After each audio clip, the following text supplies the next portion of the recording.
What's going on, everybody? Sam's back, and today we're going to be talking about considerations for training your abdominal muscles via the crunch exercise.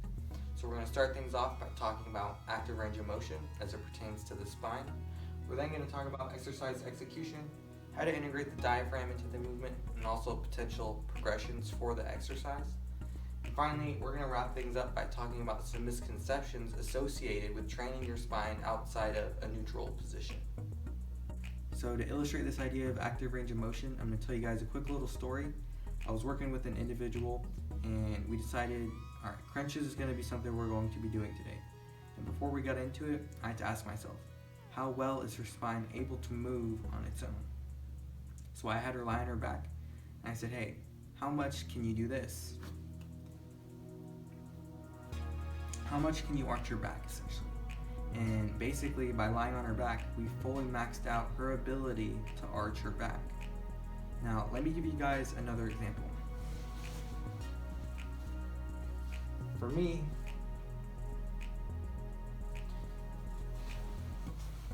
I have a pretty large amount of spinal motion available, and so what I can do is I can place something underneath my low back. In this case, I've just folded up a towel, which can give me the ability to train my spine through its full available motion.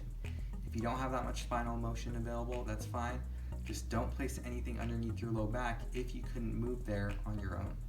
Alright, we're going to be discussing exercise execution next. Now, if you do have some spinal motion available and you do decide to place something underneath your low back, you're going to want to make sure that it's aligned properly. Now, all you're going to want to do is make sure that this edge of whatever object you're using is aligned with your belt line. Now, there are going to be two cues that I want you to think about as we go through the motion. The first is driving your ribs down towards your pelvis, and the second cue is going to be gaining a full exhalation on the way up and a full inhalation on the way down. So here's what it's going to look like.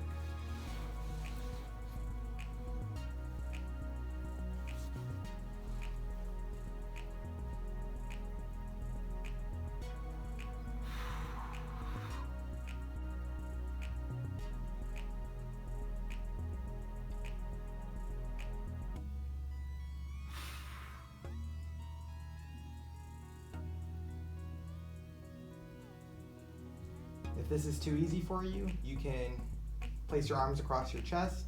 And if that's too easy for you, you can hold a book across your chest or some light weights. And the same rules are going to apply.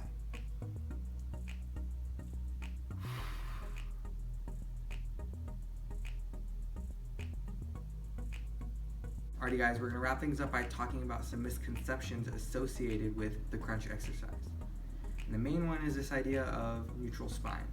Now, I want you guys to consider that there are 70 plus synovial joints that make up the spine. And in order for these joints to stay healthy, they need to go through a process called imbibition.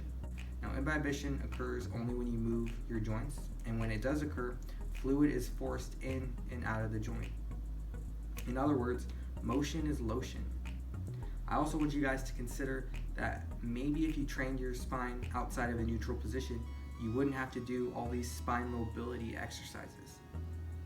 Stay with me.